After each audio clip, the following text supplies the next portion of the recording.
It is Valerie and Susan tonight. Somebody else may be popping in to join us. You just never know, but continuing our discussion about the diet trap solution. And this is chapter 2. And chapter 2 is all about, I had my finger in there a little bit ago, so I went scrambling through it. Wow. It's like I got back to chapter 1. Are you trapped? I'm trapped in not finding the right pages. Haha. Foundational strategies to escape your traps. So last week we did a little test and found out like we got a lot of issues to work through on traps. Most of us rated pretty high on a lot of those. And then one of the big things this week was doing that advantages list. Did you get a chance to write one of those? Started it. I'm still refining it. Cool. That's good. I think, and actually, I think it's always going to be a little bit of a work in process. You know, it's kind of like your why. It's like things keep changing as we go along, and you know, as we get through stuff here. Or did you practice? Like, she wants us to try and read it in the morning and at night, and some during the day at all. How are you at doing that? Not real well yet. Me either. I keep forgetting about it. It's like, oh yeah. I've done pretty good, like every morning, but I'm so tired at night, I kind of forget.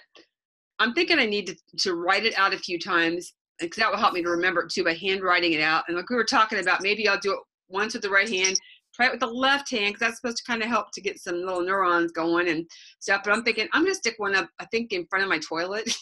I got a wall there. I'm thinking, okay, I'm in there enough. So it's like you can at least read through a few, if nothing else. And I should hang that one up here in my little desk where I'm sitting a lot, and some little places where I see them, or at least, or maybe one a week or something, do some little focus of something. Maybe we could find a place where they can print it on the toilet paper. There's a real benefit. Toilet paper. Wipe it up. It's like, woohoo. It's like, that's kind of scary. It's like, hey, here you go. You need to flush your benefits down the toilet, though. It's like, oh, did you find it all from the little bit of times that you did review it, or as you were even just going through the process of writing it, that maybe as some little voice in your head wanted you to do something different, you'd kind of at least think about it?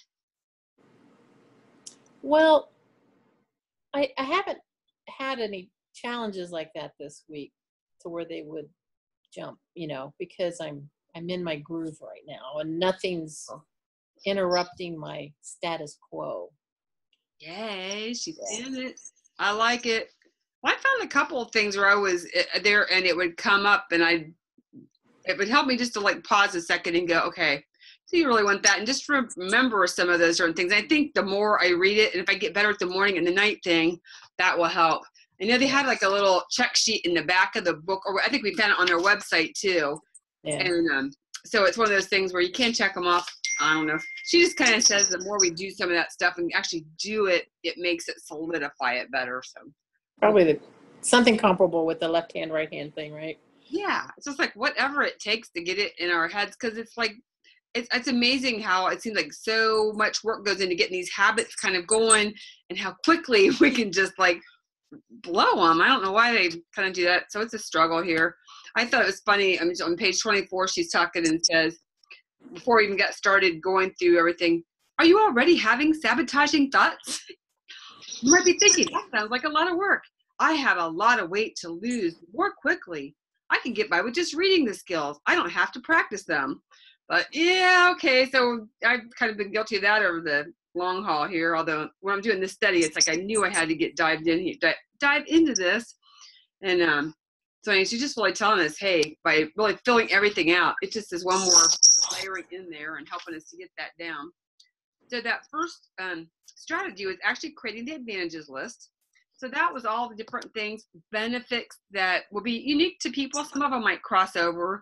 And I know it's kind of like I said, that's the thing we've been leading over. It's just even things like, hey, I'll feel good about myself. You know, I'll be more confident. I won't be ashamed of how I look and feel like I need to hide. So I'll have less joint pain. And I'll be able to walk and Zumba better. It's like, woohoo, feel great in my clothes, man. When you're at a healthy weight, you just feel better. It's more fun to put them on, and you're not dressing to cover up as much as you are just to accent or to feel good, and it's kind of amazing. And You be healthier, keep inspiring others. Those are some of my little things. Do you remember any of yours that you want to share? Yeah, I didn't bring them down with me. Okay. Walking better, less joint pain for sure. Um, I just like the energy when I'm eating healthier, and Can't I tell want the difference, can't you? I want to zip line. Oh, me too. There's a I place up here off 23 and 270 I want to go to. Yeah. Cool. So I'd like to do that sometime. I think that would be a lot of fun. So yeah. All right. I'd like to go horseback riding again. Cool. Yeah. Oh, I like that. That's kind of fun. Well, we may have to do a date for zip lining. Get my guts up and look out, people. Here we come. And she talks, you can put them on a list like I did here, or she talks about you can put them on cards, and you can even mix up the cards to keep it fresh. And every time you read the cards or the list, you are strengthening your neural pathways and helping you rewire your brain's automatic thinking. So yeah, wouldn't it be nice just to have those be your automatic thoughts? Like, So the second foundational strategy is sit down, eat slowly, and enjoy every bite. Do you remember why you should sit down? Wasn't it about you can get distracted if you're standing up? Yep, you can't pay quite enough attention. Yeah. And I love that she said something about perhaps you take free samples at food or markets or fair or something at Costco. Yeah, ding, ding, ding. And you've got a nice technique for helping to eat slowly. What do you do? Well, for the brownies and cookies, I use the tiny tasting spoons you can buy at GFS or a lot of places. And you just can't get a very big bite with those. So you just have more time to savor the treat. Exactly. And I see, they're just like cute little guys. This is a blue one. And I got these at Home Buy, but I know we can get them at GFS and probably a lot of places. They also have little forks. They're also easier to actually stir and mix it because you don't have all the stuff on a big spoon. You know what I'm saying? You can get more of it cooked. Although I do like it, some of it straight off. But I know, it's like, yay! But these are healthy brownies, so we were okay. That's right. It's like, it's all good. And, and she said, really trying to get away from those distractions. So I know I used to eat a lot in front of the TV. I don't watch hardly any TV anymore, so I don't do that so much. But just really paying attention and set your utensils down, take little sips of water, and just eating mindfully. One thing says it makes you aware of how much you're actually eating. And it's true. If you are kind of distracted, all of a sudden that whole bag of whatever, or that whole bowl, even if you didn't intend to eat it all, it's gone. It's just like goes away. And also your enjoyment of food, because actually, especially when they've eaten clean, it's amazing how good things, even like vegetables, have just vibrant taste. Even vegetables, your favorite food in the world. So foundational strategy 3 is give your credit each time you practice a skill or make a positive food choice. So do you ever find yourself doing that at all, or trying to remember give yourself a good boy?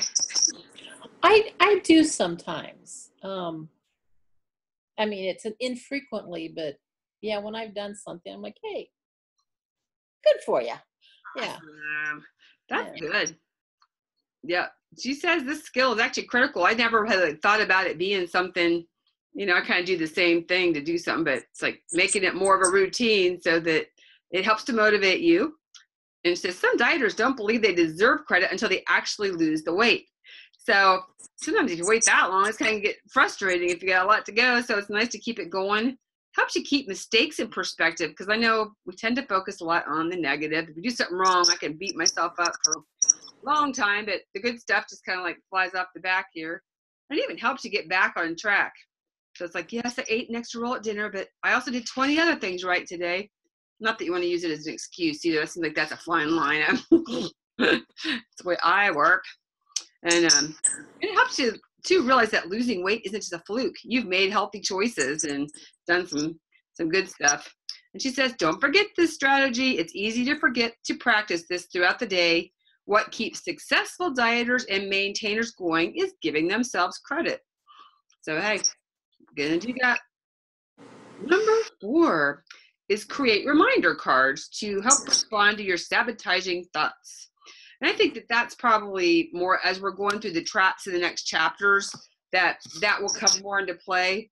But except there was that one example she had, and I'm like, I'm going to write that one word for word. Since I don't have a book, I can't tell you what it was, but it was like perfect. There are some good ones, and even in the first chapter, she had some cards written down, and I started them too, and thought, I know she, the one that was right in that particular section, she said, I need to face reality. If my goal is to lose weight, it's not okay to eat unplanned food. I can always plan to eat it tomorrow, but history has taught me that making spontaneous decisions to go off my plan just doesn't work. When I get on the scale tomorrow, I'm going to be very glad I didn't eat it. Yeah, I think that was the one. It's like, I'm just going to write that one down. Yep. And I think that's good. And as we go through, you'll find out, any of those little traps that we have and writing that script. And then you'll be reviewing those cards. And she's also talking about, every morning look ahead to the day. So we always try to do that, to plan ahead a little bit and just to think if there's anything coming up. If there's going to be a special lunch at work, or you're going to meet some friends for dinner, or there's a party or something going on. We're just walking through those things. The more, if you can kind of rehearse it in your mind and walk through it and kind of have a plan in your head, it's almost like you've been there and been through it already. You got such a much better chance than if you just have a surprise temptation. And the number 5, actually talk about weighing yourself daily. Did you find that surprising? Yeah, I understand her point, but I don't know. Yeah, I don't think that I'll do that. And it's like, I have been most of the time. But I think part of it is just knowing it's not letting people have different ways to go stuff. And for me, it's good that I have a current reality, because my thing is, whenever I used to do stuff in the past, I'd never get on the scale again. So this is kind of making myself knowing. I like that she said that the number on the scale does not always correspond with what you ate the day before. I can't tell you how many times I've had clients, well, I did everything right today, or they felt like they got away with something because they ate something they shouldn't and just on the scale. But eventually, there's a good chance it's going to catch up for you. But it's not. It's really weird. It's not like you do it and it is an immediate response. Like desensitizing you to the number, is I think what her point is. Yeah. Yeah, I think part of it, so you're not totally putting all the focus on there. And also just knowing that those fluctuations are normal. It's going to go up sometimes, and it's going to go down, and all that kind of stuff. And I think, I think you're right. And just like, shoot, anything could cause little weight going up. There's a lot of little things like that. But all of a sudden it's going a lot. You may go, what am I doing? But, once a week is always, I always think that's the benchmark. So the day-to-day, I don't sweat it so much. But I've got this, my Fitbit, and I've got the ARIA scale. Yeah. And so when I weigh myself, it's sending that number to my Fitbit app too, which has been really nice to be able to track it that way, so I can go back and review. Number 6 is all about building up our resistance muscle.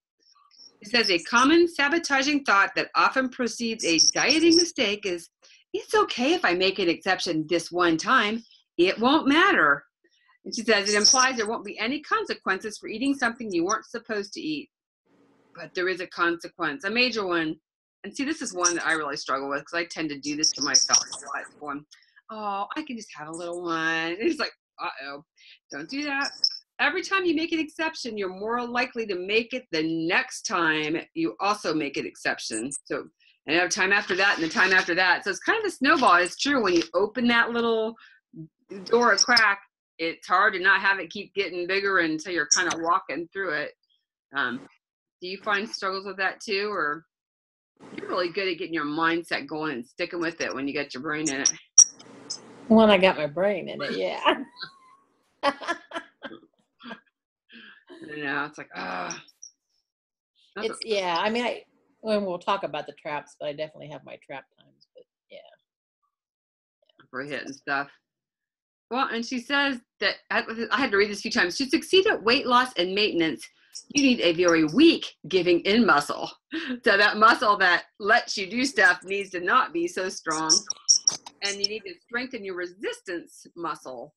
So it also increases our confidence that you can resist.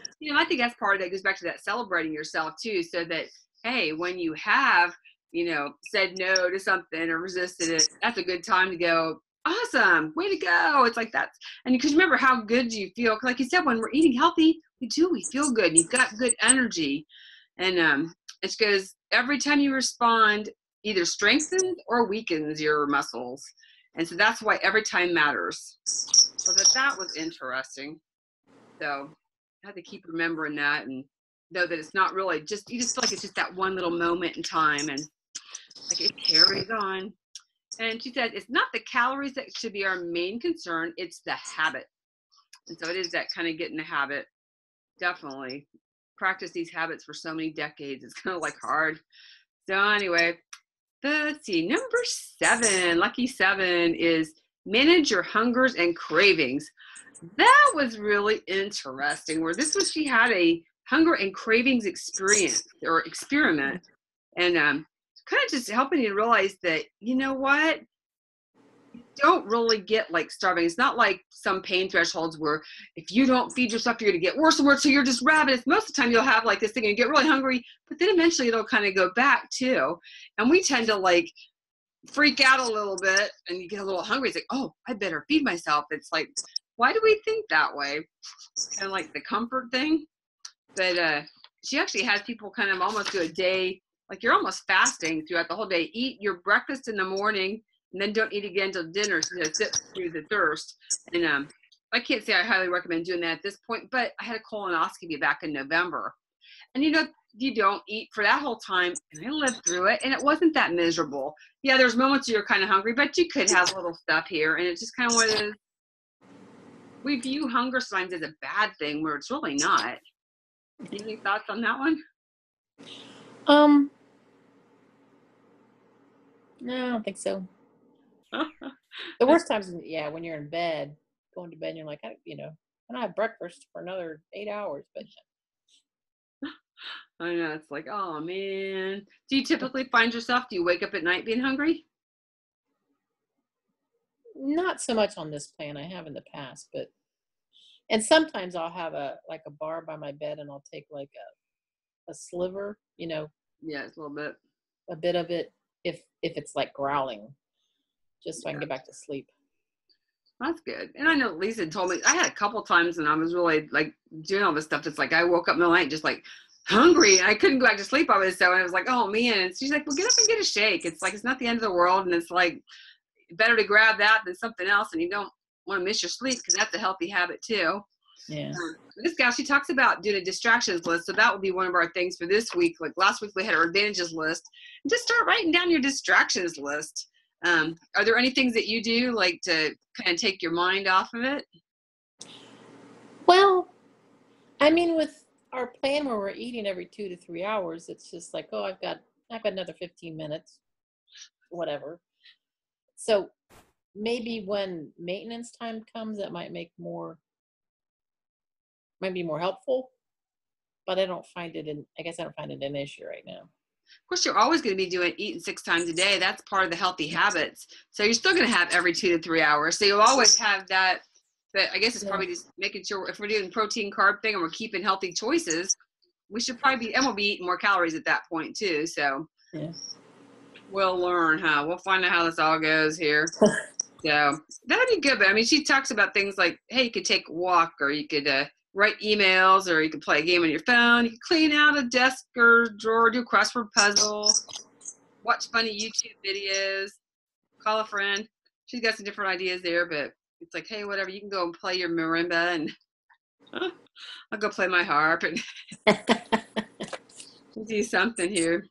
So foundation number 8 is to eat according to the schedule, which, like you said, with our plan, that's actually, I think, one of the beauties that we know exactly what we're doing here. And she says that focusing on when you're going to eat, not what you're going to eat, is key. And I think that that's true. We don't have to spend a lot of effort into figuring out exactly what we're doing here. And anything you got on that one? It's like, hey. Yeah. No, because it's kind of a habit anymore, so which is good. That's like, hey, can I get used to it? Every 2-3 hours, I'm getting hungry. If somebody schedules a meeting, like when I'm supposed to be eating, I'm a little upset about it.